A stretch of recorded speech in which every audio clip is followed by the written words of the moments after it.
नमस्कार, मैं Uday Shankar, news bioscope में आप सबों का स्वागत है।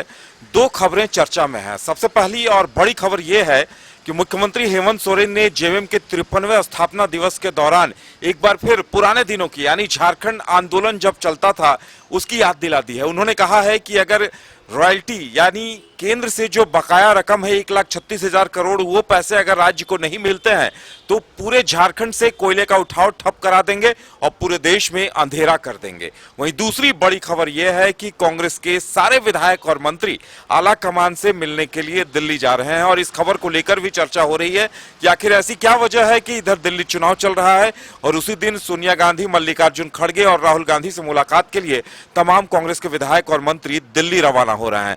मदन, सबसे पहली खबर तो चर्चा में यह है कि हेमंत सोरेन ने काफी बड़ा ऐलान किया है। उन्होंने सख्त लहजे में कहा है कि पूरे देश में अंधेरा कर देंगे। बिल्कुल, देखिए, जब स्थापना दिवस मना है धनबाद में, तब मुख्यमंत्री हेमंत सोरेन ने कहा है कि हम एक सीएम जरूर हैं लेकिन सरकार भी चलाना है और हमें अपने हक के लिए लड़ाई भी लड़नी है।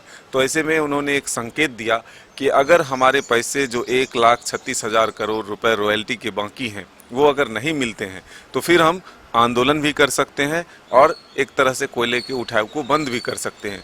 उन्होंने बताया कि देश में अगर आज रोशनी मिल रही है, बिजली अगर मिल रही है तो उसका स्रोत झारखंड ही है। झारखंड से अगर कोयला उठाव बंद हो जाए तो फिर देश में अंधेरा छा जाएगा। इसकी एक तरह से उन्होंने सख्त लहजे में चेतावनी के तौर पर दिया है कि अगर हमारे बकाया राशि नहीं मिलते हैं तो फिर हम देश में कोयला यहाँ से नहीं जाने देंगे। तो अब सीधे तौर पर आमने सामने की स्थिति जो है वो दिख रही है कि लेकिन इससे पहले अगर आप देखें तो चुनाव में ये एक बड़ा मुद्दा बना था कि बड़े बड़े होर्डिंग जो लगे थे, आप राजधानी रांची में भी देखेंगे तो कई जगहों पर बड़े बड़े वो अंक दर्शाए गए थे जो 1,36,000 करोड़ रुपए में होते हैं और उसके बाद ये हमारा हक कब तक मिलेगा ये बताया गया था। इसके बाद केंद्रीय कोयला मंत्री खुद आते हैं और मुख्यमंत्री के आवास पर ही बैठक होती है जिसमें यह निर्णय लिया जाता है कि भाई एक कमेटी बनाई जाए जिसमें कि राज्य सरकार के अधिकारी भी हो और फिर कोयला कंपनियों के अधिकारी हो, जो केंद्रीय संस्था है, चाहे सीसीएल हो, बीसीसीएल हो, ये इन के अधिकारी भी उसमें मौजूद हो और राज्य के जो बकाए हैं उसका एक आकलन हो और उसके बाद वो कैसे उनको दिया जाए इस पर निर्णय हो। लेकिन इससे पहले अब बीच की बातचीत क्या हुई, उधर से क्या जवाब मिला, ये तो सरकार और कोयला मंत्री ही जानते हैं। लेकिन जो अब खुले मंच से अगर आप देखें तो जेएमएम के स्थापना दिवस में धनबाद में जो मुख्यमंत्री हेमंत सोरेन ने संकेत दिए हैं उसमें ये जरूर दिखता है कि अब केंद्र और राज्य जो है वो आमने सामने दिख रहा है और सीधे तौर पर कहा गया है कि अगर हमारे 1,36,000 करोड़ रुपए बकाए नहीं दिए जाते हैं तो फिर हम बड़ा कदम उठा सकते हैं और फिर देश को अंधेरे में भी रहना पड़ सकता है। मदन, एक तरफ सीएम की तरफ से इतना बड़ा ऐलान किया गया है कि पूरे देश में अंधेरा कर देंगे, कोयले का उठाव रोक देंगे और दूसरी तरफ तमाम कांग्रेस के विधायक और मंत्री भी दिल्ली रवाना हो रहे हैं। लगता है इन तमाम मुद्दों पर चर्चा होगी और राज्य सरकार की जो योजनाएं हैं उनके बारे भी कांग्रेस आलाकमान को जानकारी दी जाएगी। देखिए, इसके पीछे की दो वजह निकल कर सामने आई है। एक तो कांग्रेस के जो प्रभारी हैं और जो प्रदेश अध्यक्ष हैं वो मुख्यमंत्री हेमंत सोरेन से मिलते हैं और एक जातीय जनगणना की मांग भी वो करते हैं कि जातीय जनगणना हमारा चुनावी मुद्दा रहा है और इस पर अब काम करने के लिए आगे आना होगा। कार्मिक विभाग को इसको लेकर के निर्देश भी जारी किए जाए। वहीं दूसरी तरफ कांग्रेस के जो आलाकमान हैं उनसे मिलने के लिए तमाम विधायक और मंत्रियों को इसलिए भी बुलाया जा रहा है कि कांग्रेस अब अपनी स्थिति को और मजबूत करना चाहता है।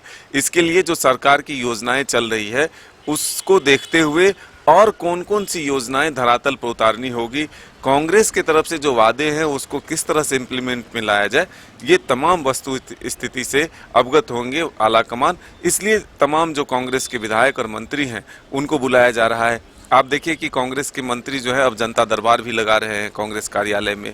विधायक जो हैं वो मंत्रियों के पास जाकर के अपनी बातों को रख रहे हैं। इससे पहले अगर पूर्व की सरकार में देखें तो लगातार विधायकों की नाराजगी रहती थी कि मंत्री हमारे हैं लेकिन हमारे ही नहीं सुनते, कार्यकर्ताओं की नहीं सुनते और हमारा इससे जो है जनाधार कम हो रहा है। तो इसलिए इस बार कांग्रेस की तरफ से भी ये गलती नहीं की जा रही है कि भाई हमारे मंत्री हमारे नेताओं और कार्यकर्ताओं के भी काम करे, जनता का काम भी करे, तभी जाकर के हमारी स्थिति जो है वो मजबूत हो सकती है। चलिए, तो देखने वाली बात यह होगी कि हेमंत सोरेन के इस बड़े ऐलान के बाद केंद्र की ओर से या बीजेपी की तरफ से क्या कुछ रिएक्शन आता है, और जब कांग्रेस के मंत्री और विधायक कांग्रेस आलाकमान से मिलते हैं तो वहां से क्या कुछ निकल कर आता है। तो पल पल की अपडेट हम आपको देते रहेंगे। फिलहाल इतना ही, हमें दीजिए इजाजत और आप देखते रहिए न्यूज बाइस्कोप। नमस्कार। विश्व स्तरीय मेडिकल सुविधाओं से युक्त रांची का देवनिका हॉस्पिटल, जहां है neonatal ICU, burn intensive care unit, modular operation theatre, 24/7 emergency trauma service, multi disciplinary ICUs,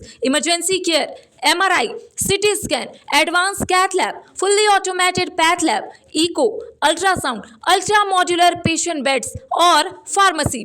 देवनिका hospital and research centre, किफायती दर पर विश्व स्तरीय इलाज, ancillary Chowk, Tupudana industrial area, Ranchi.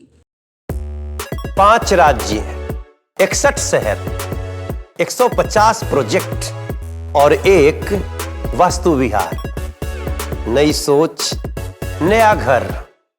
बनाए रखिए अपना प्यार, सेवा में है वास्तु विहार।